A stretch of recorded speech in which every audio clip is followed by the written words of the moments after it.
Hi friends, welcome to my channel. ಎಲ್ಲರೂ ಹೇಗಿದ್ದೀರಾ friends?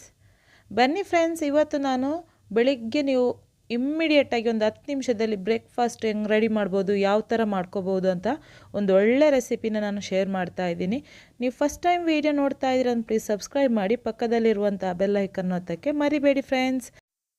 ಬನ್ನಿ ಫ್ರೆಂಡ್ಸ್, ಒಂದು ಹೆಲ್ದಿ ಆದಂಥ ಒಂದು ನಾಷ್ಟಾ ರೆಸಿಪಿ ಹೆಂಗೆ ಮಾಡೋದಂತ ನೋಡೋಣ. ಇವಾಗ ಫಸ್ಟಿಗೆ ನಾನೊಂದು ಬೌಲ್ ತೊಗೊಂಡಿದ್ದೀನಿ. ಈ ಬೌಲಿಗೆ ನಾನು 1 ಕಪ್ಪಷ್ಟು ನಾನಿವಾಗ ಗೋಧಿ ಹಿಟ್ಟನ್ನ ಹಾಕ್ತಾಯಿದ್ದೀನಿ. ಇದಕ್ಕೆ ರುಚಿಗೆ ತಕ್ಕಷ್ಟು ಉಪ್ಪನ್ನ ಹಾಕ್ಕೊಂಡು ಚೆನ್ನಾಗಿ ಒಂದು ಸಲ ಮಿಕ್ಸ್ ಮಾಡ್ಕೊಳ್ಳಿ. ಮಿಕ್ಸ್ ಮಾಡಿದ ನಂತರ ಇದಕ್ಕೆ 1/4 ಕಪ್ಪಷ್ಟು ನೀರನ್ನ ಹಾಕ್ಕೋಬೇಕು. ಒಂದೇ ಸಲಕ್ಕೆ ಹಾಕೋಕೆ ಹೋಗಬೇಡಿ, ಒಂದು ಸ್ವಲ್ಪನೇ ನೋಡಿಕೊಂಡು ಹಾಕ್ಕೊಳ್ಳಿ. ನಾನಿವಾಗ 1/4 ಕಪ್ಪಿಗಿಂತ ಒಂದು ಸ್ವಲ್ಪ ಕಮ್ಮಿ ಹಾಕ್ಕೊಂಡಿದ್ದೀನಿ. ಇದು ಹಾಕ್ಕೊಂಡು ಚೆನ್ನಾಗಿ ಒಂದು ದೋಸೆ ಹಿಟ್ಟು ಅದಕ್ಕೆ ಮಾಡ್ಕೋಬೇಕು. ಇವಾಗ ಒಂದು 5 ನಿಮಿಷಕ್ಕೆ ರೆಸ್ಟಿಗೆ ಇಡ್ತಾಯಿದ್ದೀನಿ. ಇವಾಗ ಮತ್ತೆ ನಾನು ಗ್ಯಾಸ್ ಆನ್ ಮಾಡ್ಕೊಂಡು ಇವಾಗ ಒಂದು ಒಗ್ಗರಣೆನ ರೆಡಿ ಮಾಡ್ಕೋಬೇಕು. ಅದಕ್ಕೆ ಫ್ರೈ ಪ್ಯಾನ್ನ ಇಟ್ಕೊಂಡಿದ್ದೀನಿ. ಫ್ರೈ ಪ್ಯಾನ್ ಬಿಸಿಯಾದ ನಂತರ ಒಂದು 2 ಸ್ಪೂನಷ್ಟು ತುಪ್ಪನ ಹಾಕ್ಕೊಂಡು ತುಪ್ಪನ ಚೆನ್ನಾಗಿ ಬಿಸಿ ಆಗುವವರೆಗೂ ಇದನ್ನು ಬಿಡಬೇಕು. ಇದು ಬಿಸಿಯಾದ ನಂತರ ತುಪ್ಪ ಇದಕ್ಕೆ 1 ಸ್ಪೂನಷ್ಟು ಸಾಸಿವೆ, ಆಮೇಲೆ 1 ಸ್ಪೂನಷ್ಟು ಉದ್ದಿನಬೇಳೆ, 1 ಸ್ಪೂನಷ್ಟು ನಾನು ಕಡಲೆಬೇಳೆ, ಅರ್ಧ ಸ್ಪೂನಷ್ಟು ಜೀರನ ಹಾಕ್ಕೊಂಡು ಚೆನ್ನಾಗಿ ಒಂದು ಒಗ್ಗರಣೆನ ರೆಡಿ ಮಾಡ್ಕೋಬೇಕು.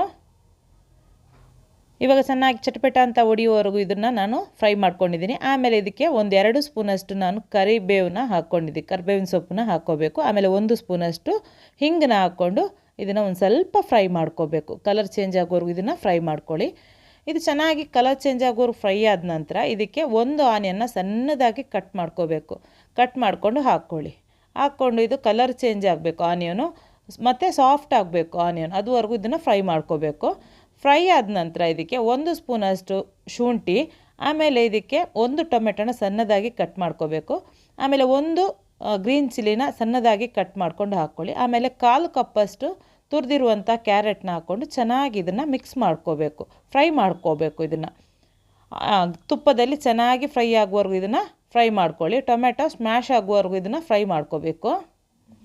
ಇವಾಗ ನೋಡಿ, ನಾನು ಇವಾಗ ಚೆನ್ನಾಗಿ ಫ್ರೈ ಮಾಡ್ತಾಯಿದ್ದೀನಿ. ಒಂದು 2ರಿಂದ 3 ನಿಮಿಷ ಆಗುತ್ತೆ ಇದು ಫ್ರೈ ಆಗೋಕ್ಕೆ.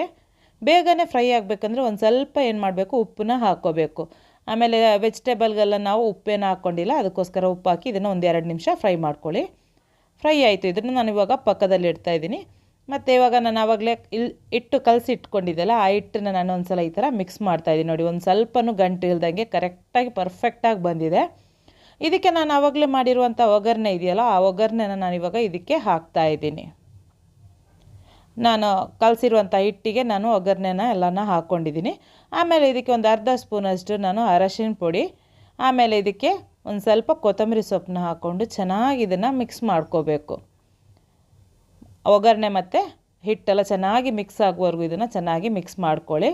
ಇವಾಗ ನೋಡಿ, ಪರ್ಫೆಕ್ಟಾಗಿರುವಂಥ ಒಂದು ಹಿಟ್ಟು ರೆಡಿ ಆಯಿತು. ಇದನ್ನು ನಾನಿವಾಗ ದೋಸೆ ಮಾಡುವಂಥ ಪ್ಯಾನ್ ಬರುತ್ತಲ್ವ, ಆ ಹಂಚಿಗೆ ಇವಾಗ ನಾನು ಸ್ವಲ್ಪ ತುಪ್ಪನ ನಾನಿವಾಗ ಒರೆಸ್ತಾ ಇದ್ದೀನಿ. ಬ್ರಷಲ್ಲಿ ಒರೆಸಿ ಆದ ನಂತರ ಬಿಸಿ ಆದ ನಂತರ ಇದು ಮಾಡಬೇಕು.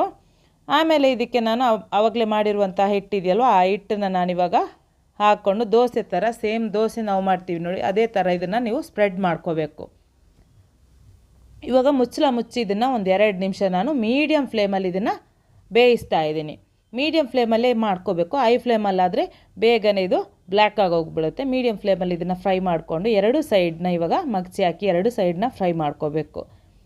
ನೋಡಿ, ಈ ಥರ ಮಗ್ಚಿ ಹಾಕಿ 2 ಸೈಡು ಪರ್ಫೆಕ್ಟಾಗಿ ಕುಕ್ ಆಗುವವರೆಗೂ, ಅಂದರೆ ಬೇಯುವವರೆಗೂ ಇದನ್ನು ಬೇಯಿಸ್ಕೋಬೇಕು. ನೋಡಿ, ಇವಾಗ 2 ಸೈಡು ಪರ್ಫೆಕ್ಟಾಗಿ ಬೆಂದಿದೆ. ತುಂಬಾ ಚೆನ್ನಾಗಿರುವಂಥ ಒಂದು ಬೆಳಗಿನ ಬ್ರೇಕ್ಫಾಸ್ಟ್ ರೆಸಿಪಿ ಅಂತ ಹೇಳ್ಬೋದು. ಇನ್ನೊಂದು ಹೆಂಗೆ ಮಾಡೋದಂತ ಸೇಮ್ ಅದೇ ಥರ ತೋರಿಸ್ತಾ ಇದ್ದೀನಿ.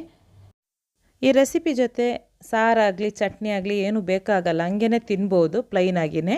ಯಾಕಂದರೆ ಇದು ಅಷ್ಟು ಟೇಸ್ಟಿಯಾಗಿ ಸಿಂಪಲಾಗಿ ಇದೆ, ತುಂಬಾ ಚೆನ್ನಾಗಿರುತ್ತೆ ಮತ್ತು ಹೆಲ್ದಿ ಕೂಡ. ಇದಕ್ಕೆ ಆಯಿಲ್ ಏನೂ ಹಾಕ್ಕೊಂಡಿಲ್ಲ, ಹಂಗೇ ಮಾಡಿರೋದಲ್ಲ. ತುಂಬಾ ಟೇಸ್ಟಿಯಾದಂಥ ಒಂದು ಇದು ಬ್ರೇಕ್ಫಾಸ್ಟ್ ರೆಸಿಪಿ. ನೀವು ಇದನ್ನು ಲಂಚ್ ಬಾಕ್ಸ್ ಕೂಡ ಹಾಕ್ಕೊಡ್ಬೋದು. ಮಕ್ಕಳಿಗೆ ತುಂಬಾ ಇಷ್ಟ ಆಗುತ್ತೆ ಸಾಸ್ ಜೊತೆ ಎಲ್ಲ ತಿನ್ನೋಕ್ಕೆ. ನೀವು ಇದನ್ನು ಮನೆಯಲ್ಲಿ ಒಂದು ಸಲ ಟ್ರೈ ಮಾಡಿ ಹೆಂಗಾಯಿತು ಅಂತ ನನಗೆ ಕಮೆಂಟಲ್ಲಿ ಕಮೆಂಟ್ ಹಾಕಿ. ಈ ರೆಸಿಪಿ ಸರ್ವ್ ಮಾಡೋಕ್ಕೆ ರೆಡಿ ಆಯಿತು. ಈ ವಿಡಿಯೋಗೆ ಲೈಕು ಶೇರ್ ಮಾಡೋದಕ್ಕಂತೂ ಮರೀಲೇಬೇಡಿ ಫ್ರೆಂಡ್ಸ್. ನೆಕ್ಸ್ಟ್ ಹೊಸ ರೆಸಿಪಿಯೊಂದಿಗೆ ಹೊಸ ವಿಡಿಯೋ ಜೊತೆ ಬರ್ತೀನಿ. ಬಾಯ್.